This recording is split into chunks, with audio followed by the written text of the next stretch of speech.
Reverend Moseng and I are joining you for our midweek moment this week. We're continuing to practice that social distancing and wearing our masks. I know that makes it a little harder to hear the words that we're saying, so we're trying to speak clearly, but it's also really important for us to protect one another from each other, so we're continuing to do that. Today in our midweek moment, we're taking this opportunity to look at the contributions of Black women.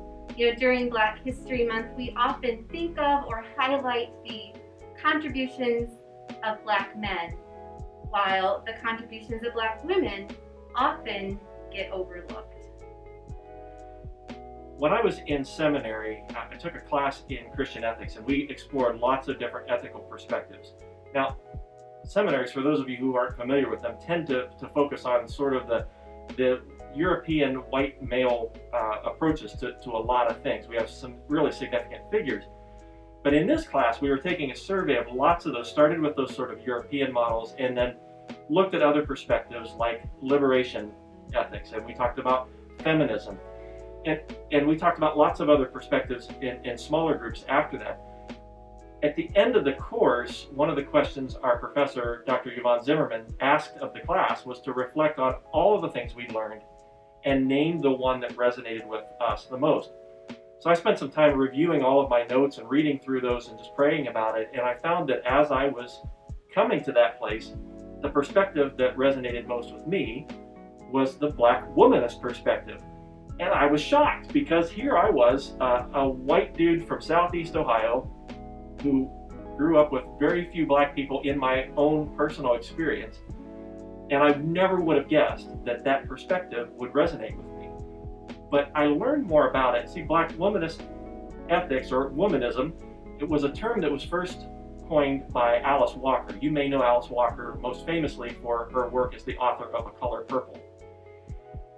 And in Alice Walker's representation of that, she identified womanism as this separate kind of perspective that comes from women of color, particularly Black women, in their own experience of not being completely at home in feminist circles, which so often focused on the roles of white women and privileged women, or from other Black liberationist perspectives, which often elevated the men.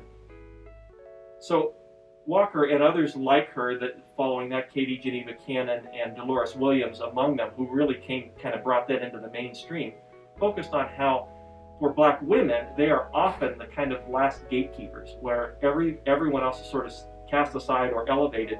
The women are the ones that sort of hold the community together. And from a womanist perspective, there can't be anything that elevates one person that doesn't also elevate the people around them. Very much a community mindset that speaks specifically to Black women, but Black women as the champions and those who are really holding the community together. About 100 years or so before Alice Walker talked about this, there's another figure that we think of often as embodying the essence of what womanism is all about.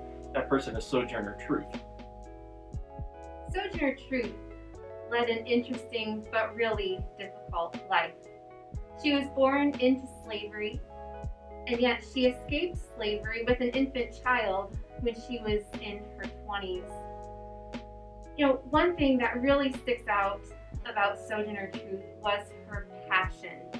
She had a passion for equality for all.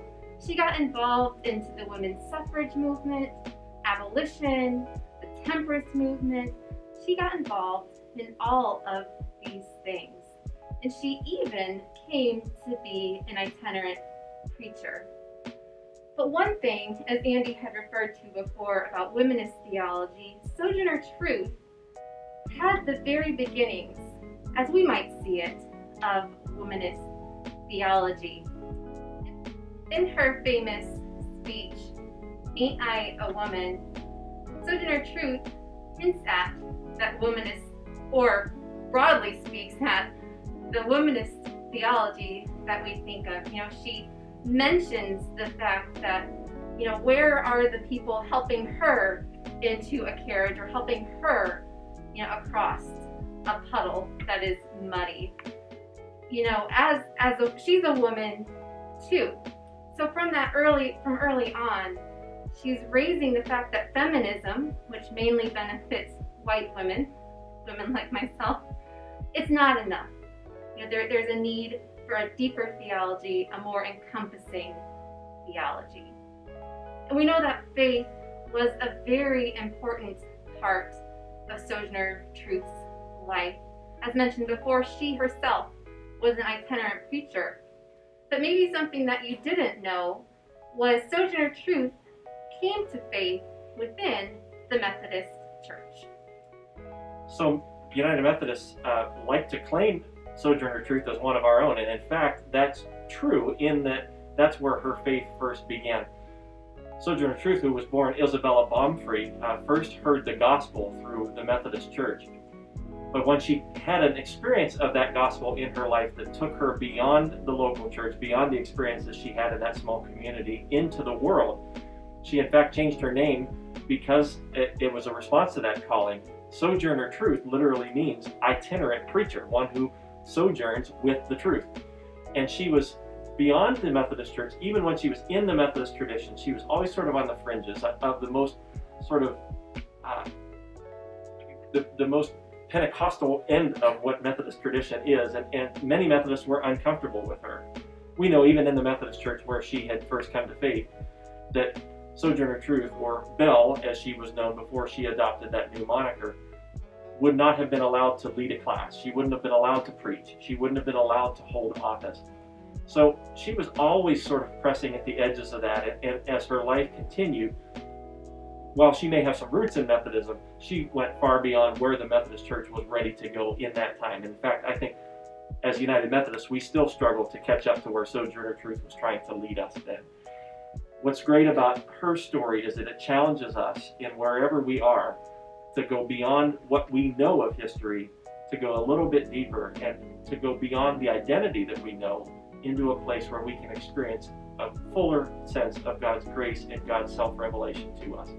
So thanks be to God for Sojourner Truth and so many others who open our minds and our hearts to a new way of thinking.